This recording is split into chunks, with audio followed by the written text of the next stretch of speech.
Isang malaking karangalan para kay Kim Chiu na makadalo sa Seoul International Drama Awards 2024 kamakailan lang. Nasungkit ng dalaga ang Outstanding Asian Star from the Philippines Award sa naturang event.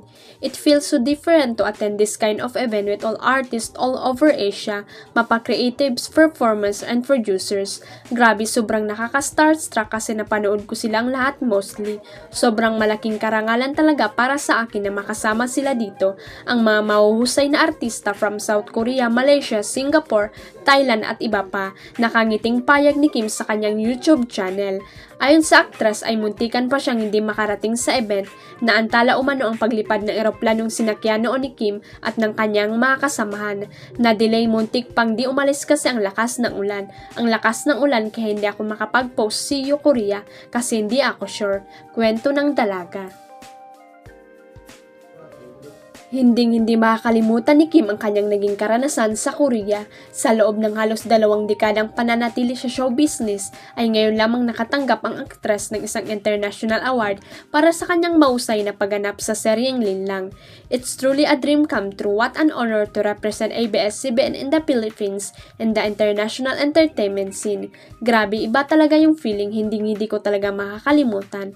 Sobrang kinakabahan ako nung una pero nung makita ko yung mga tao, everyone was listening and looking at me. It's really an unforgettable and surreal experience. Umabot sa 5 million ang nawala sa transgender beauty queen at social media personality na si Lars Pacheco matapos maadik sa pagsusugal.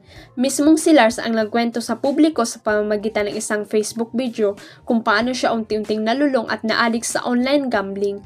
Mapapanood sa kanyang Facebook account ang ipinost niyang video na may titulong How I Lost 5 Million in Online Gambling, kung saan binalikan nga niya kung paano niya nagsimulang magsugal hanggang sa tuluyan na siyang maadik. Nagsimula raw ito noong 2021. Wala, I'm super duper afraid to create this video but baka maging health. So it started in 2021 sa online sabong in a money app. So I don't have an idea kung paano siya laruin. So nakikinod ako doon sa mga kasama ko sa bahay hanggang sa sinubukan ko na siya. Simulang pagbabahagi ng trans woman. Patuloy ni Lars dahil nga wala akong alam, namimili lang ako ng color blue or color red. So meron o wala. So kung ano yung feeling ko, lucky color, yun lang kasi wala talaga ako alam sa mga manok. Hanggang sa dumating yung araw na na-master na niya ang paglalaro sa online sabong. Sa mga unang buwan daw ay umabot na sa 600,000 ang natatalo sa kanya. So habang tumatagal, feeling ko nagiging expert na ako. So kung ang dati ang tinitingnan ko lang yung color blue or red, ngayon tinitingnan ko na kung sino yung mabilis yung paa. Sino yung mahaba yung paa, sino yung maliksi kapag pinapatuka sila. So to the cut the long story short, naging addict ako sa sabong. So ilang buwan ko na siya ginagawa and then halos umabot ng 600k yung talo ko. After nun, nagkaroon ng issue yung mga sabongero, so tinanggal doon sa money app yung online sabong. Pagbabalik tanaw ni Lars. Kasunod nito, nagtry naman sa iba pang online gambling apps. Si Lars kung saan mas tumindi pang pagka-addict niya, lalo na nang masubukan niya ang isang baccarat gaming app. Naging baccarat queen naman ako and sabi ko mas madali dito kasi dalawa lang yung pagpipilian, banker at player.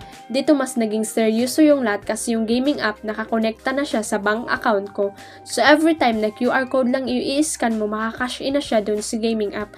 So kung titingnan yung transaction history ng gaming app ko, para siyang nire-regla kasi kulay red ang kulay ng deposit. Pero ako deposit. Wala akong nawi-withdraw.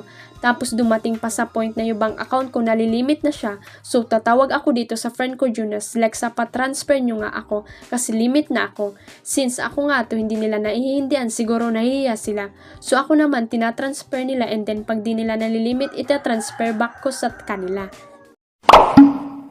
Huwag kalimutang i-click ang subscribe button at i-ring ang notification bell para sa latest at legit chika updates.